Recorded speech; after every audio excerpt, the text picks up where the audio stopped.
Alhamdulillahilladzi badi'il hadi ila bayani mahyayir rasyadi amada al-babanuha wa rasama syamsal bayani fi suduril ulama. Asyhadu an la ilaha illallah wa asyhadu anna Muhammadan abduhu wa rasuluh. Allahumma salli ala sayyidina Muhammad wa ala alihi wa ashabihi ajma'in, amma ba'd. Alhamdulillah, syukur kita kehadirat Allah Subhanahu wa taala pada kesempatan yang mulia ini. Kita sama-sama dapat hadir, berkumpul, memenuhi undangan dan sekaligus kegiatan rutin yang dilaksanakan di RW 12. Selawat beserta salam kita sampaikan kepada junjungan kita yang amat mulia, baginda Rasulullah sallallahu alaihi wasallam. Allahumma salli ala sayyidina Muhammad wa ala ali sayyidina Muhammad, yang ahlul bait beserta seluruh keluarga besar ke dalam surganya. Amin ya rabbal alamin. Bapak Ibu hadirin yang dimuliakan Allah, pada kesempatan malam ini kita hadir berkumpul yakni dalam rangka mengirimkan doa yang tadi telah sama-sama kita aminkan untuk almarhum Bapak Haji Tarmizi Matar bin Daeng Paropo, orang tua daripada Bapak Dr. Hewan Haji Muhammad Firdaus MSI. Pada malam ini Bapak Ibu hadirin yang dimuliakan Allah, kita hadir, kita melangkahkan kaki, kita sama-sama membaca ayat-ayat, karena pada malam ini merupakan malam yang ketujuh atas berpulangnya ke rahmatullah orang tua daripada Bapak Haji Muhammad Firdaus.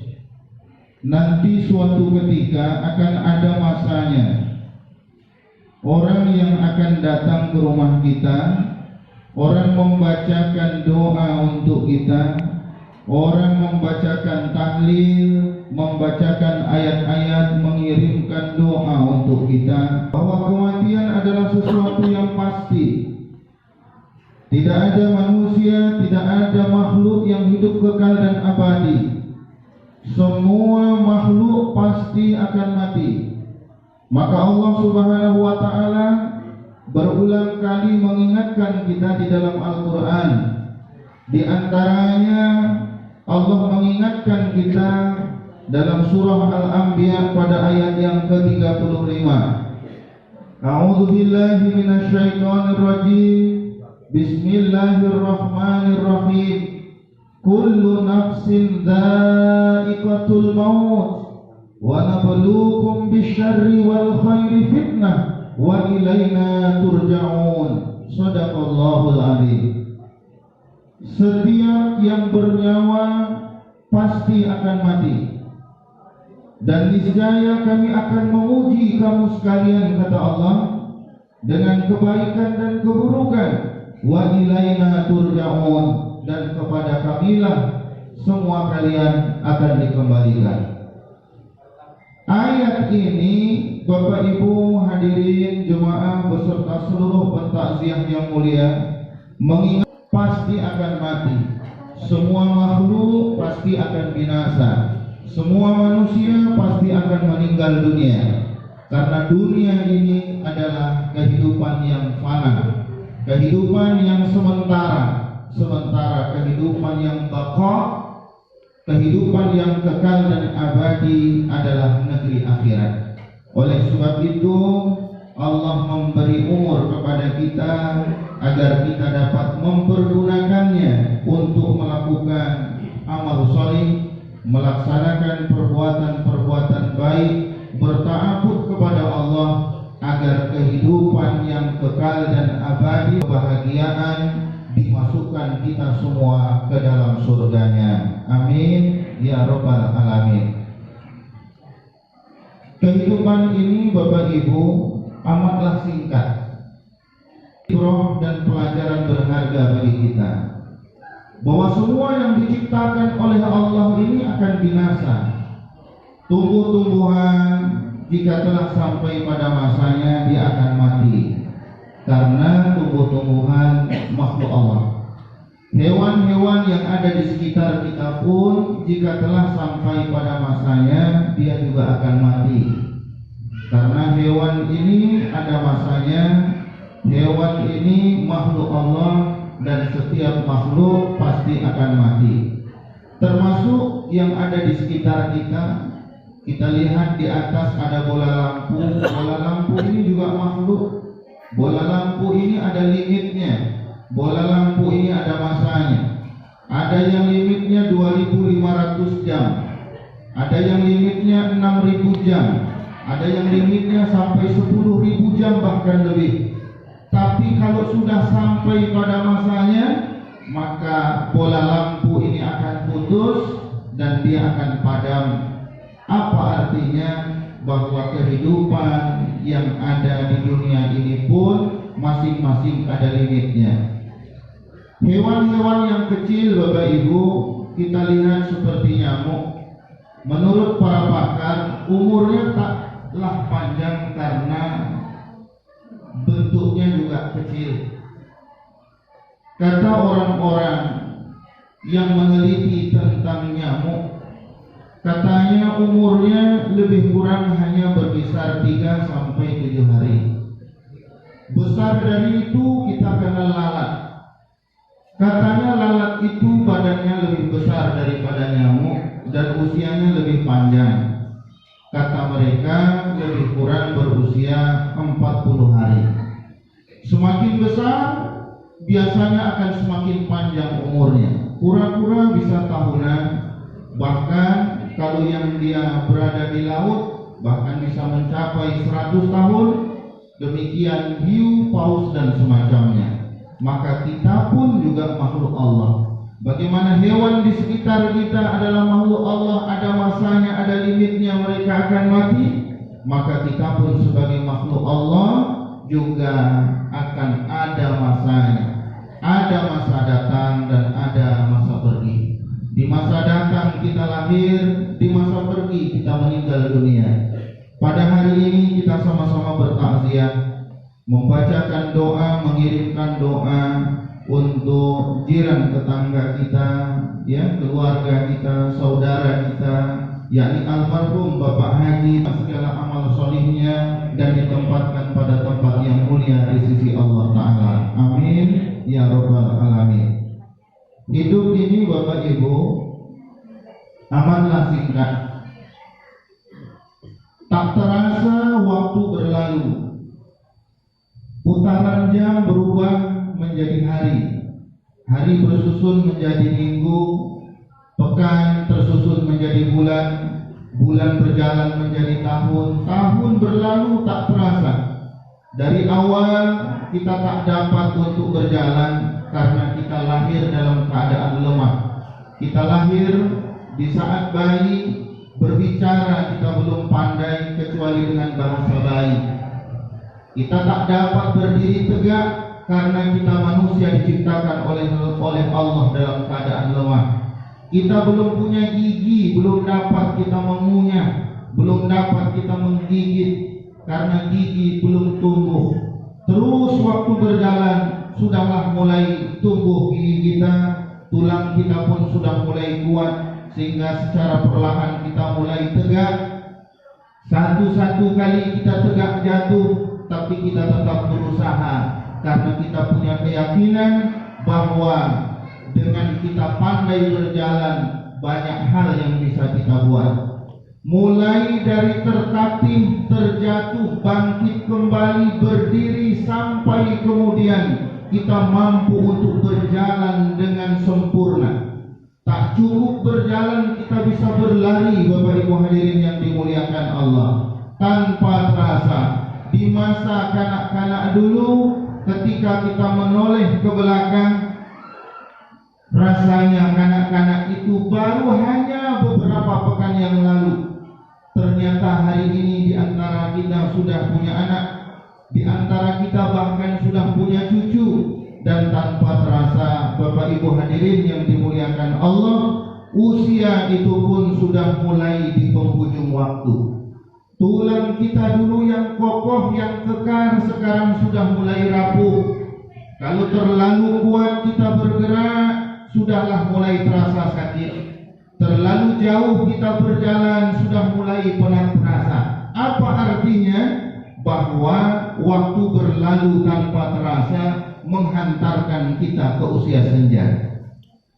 Dan yang perlu kita garis bawahi Bapak Ibu, bahwa waktu yang berlalu ini akan ada pertanggungjawaban di hadapan Allah Ta'ala. Tidak ada waktu yang berlalu ini tanpa ada pertanggungjawaban. Semua akan ditanya oleh Allah Ta'ala. Gunakan untuk apa kita laksanakan, amal soleh ataukah amal buruk, semua akan ditanya oleh Allah Subhanahu wa Ta'ala.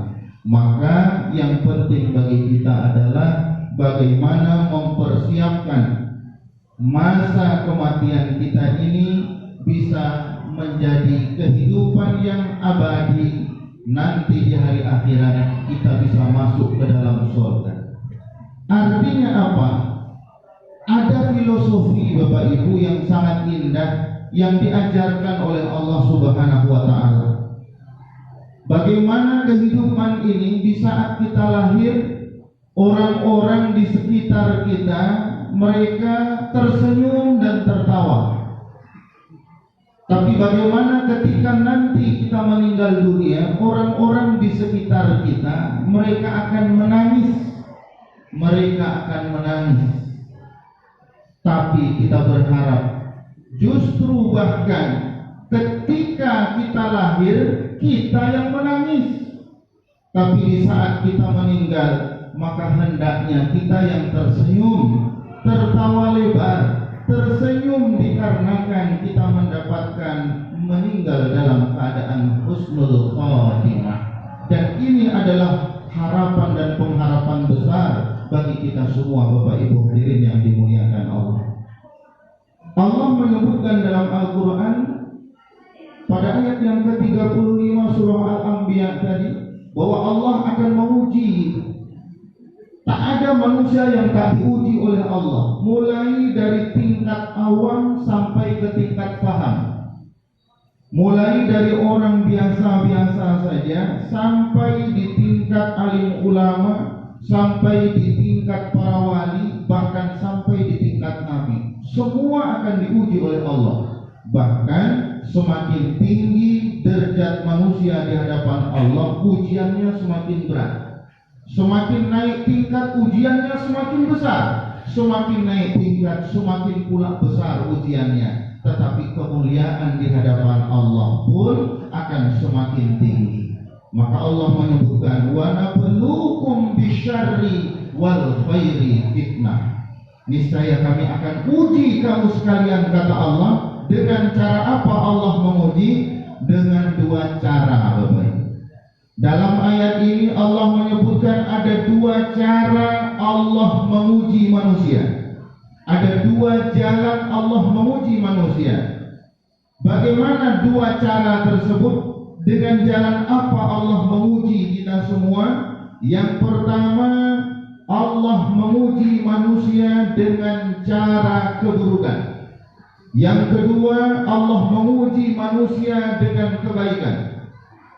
Adapun manusia diuji dengan keburukan, maka kalaulah disuruh kita berpilih Bapak Ibu, disuruh kita berpilih, pilih satu di antara dua. Disuruh kita pilih Bapak Ibu, mana kita mau pilih, jadi orang kaya apa mau jadi orang miskin? Ayo jawab Bapak Ibu, mana mau kaya atau miskin? Kaya.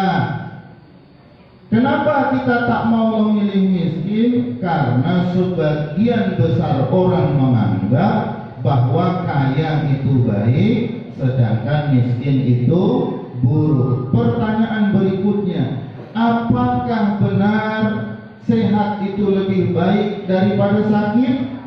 Belum tentu. Apakah gaji besar lebih baik daripada gaji kecil?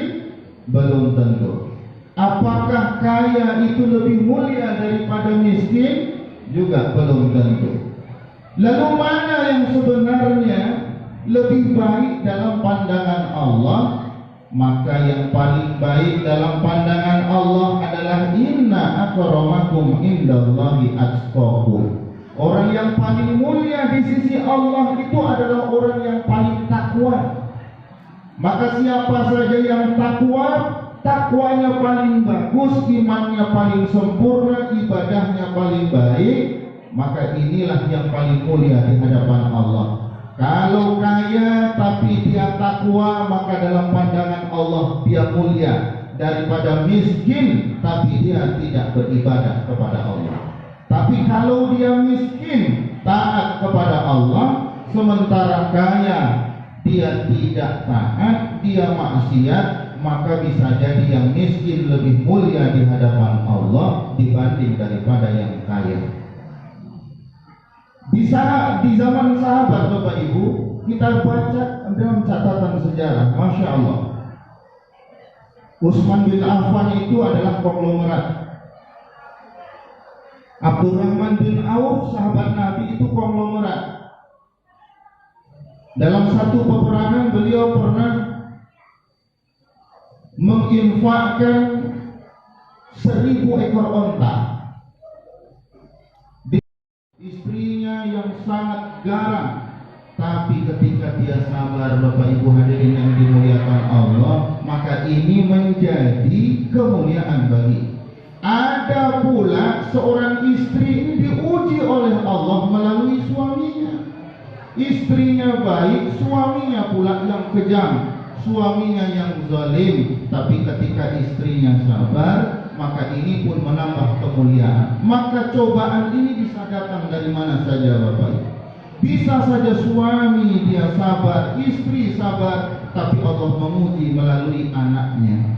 Jadi macam hal Allah menguji kita ini, tapi yang terpenting bagi kita adalah bagaimana menegakkan kesabaran dalam kehidupan. Disebutkan dalam satu kata hikmah, as-sabru kasyibrin murun fi mazaqatihi lakin awaqibahu ahla minal asali. Sabar itu pahit seperti empedu, tapi balasannya lebih manis daripada madu. Maka sabar ini marilah Bapak Ibu tetap kita tegakkan dalam kehidupan. Tegakkan dalam kehidupan tidak hanya 1-2 kali, tapi kita terus belajar untuk menjadi orang-orang yang sabar.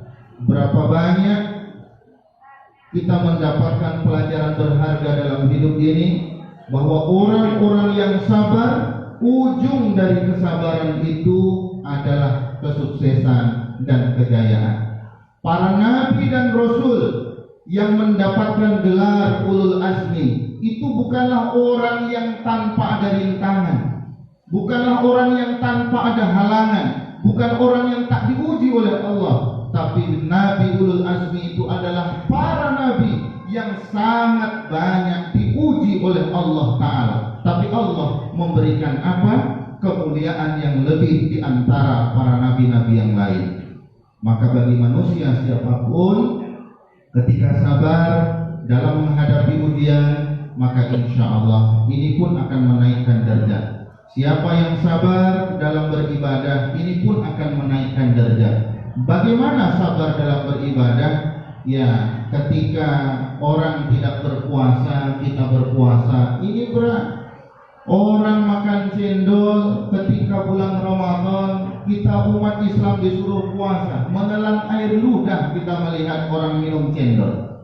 Tapi perlu kita sabar sampai di waktu maghrib, selesai 1 bulan, maka insya Allah dengan puasa yang ikhlas karena Allah, Allah sudah sediakan satu pintu khusus, Bapak Ibu.